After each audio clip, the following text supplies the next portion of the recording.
namang magbaha dito.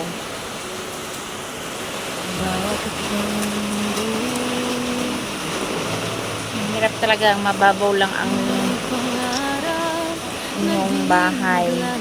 Tulad doon sa kabila o mataas. Sa amin kasi, ayan tapos yun na ang kanal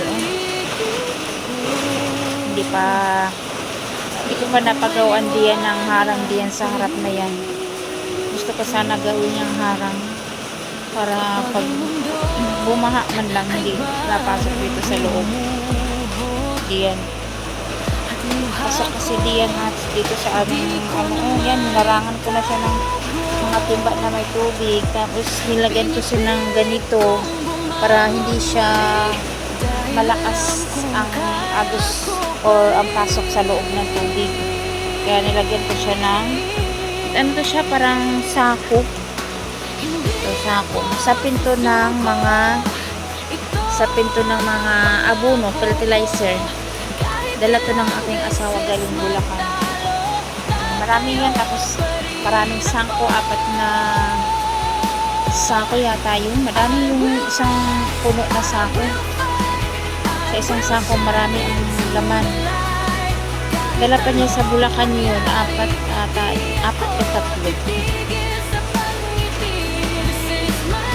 Ano yung lagayan ng basura tsaka buhangin. Kaya magpagawa na ako dito ng dyan sa harap na yan. Papatungan pa ng hollow block, mga 5 patong. Tapos dili na kami magpinto.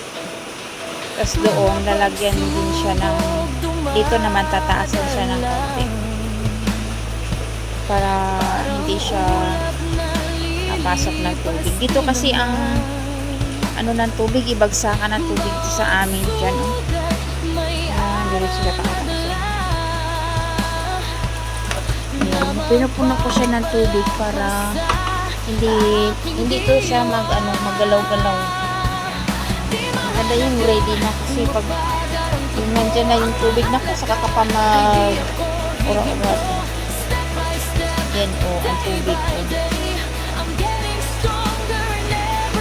dito kasi bagsakan ng tubig sa amin. Yan. So, dyan. Kanal na dyan sa likod.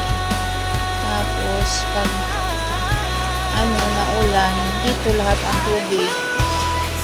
Basura.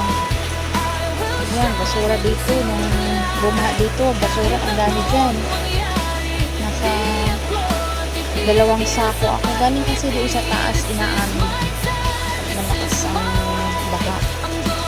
Kaya mamaya harangan ko doon para yung basura doon sa taas hindi dito mapunta sa amin.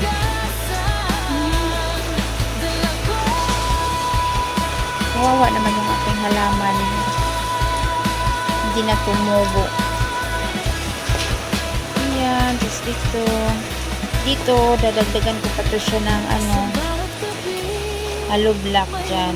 Tapos ito tataasan ko din siya. Tapos dito lalagyan ko siya ng 5 patong na hollow block dyan. Ayan. Para hindi dito pumasok ang tubig. Yan ang gawa ko pag ganito na ulan. Nilalagyan ko siya ng harang diyan para yung tubig hindi masyadong doon sa loob pasok. Kaya nilalagyan ko siya ng harang dyan. Yan, timba ang ginagamit ko kasi ubos ng aming buhangin. Wala na kami buhangin. Ayan, ang ginagawa namin. Ganitong tag-ulan. Tag-ulan na talaga. Kaya dito, sana magkapera na para magawan ko ng harang dito. Hirap pag ganito tag-ulan dito sa amin. Wala tubig galing doon sa taas. Dito napunta sa amin. Bahain talaga dito pag naulan. Maraming manok.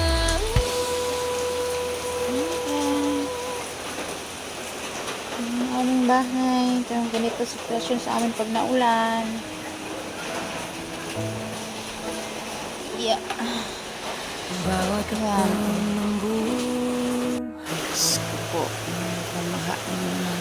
may pangarap na di maglalaho. Ulan. Damag ba naman ang ulan? Kahit madilim ang paligid, Lord, tama na naman ang ulan. alam kong may liwanag pa rin dito.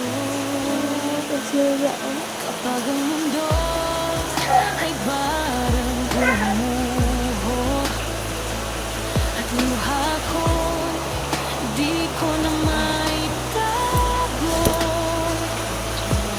pinipili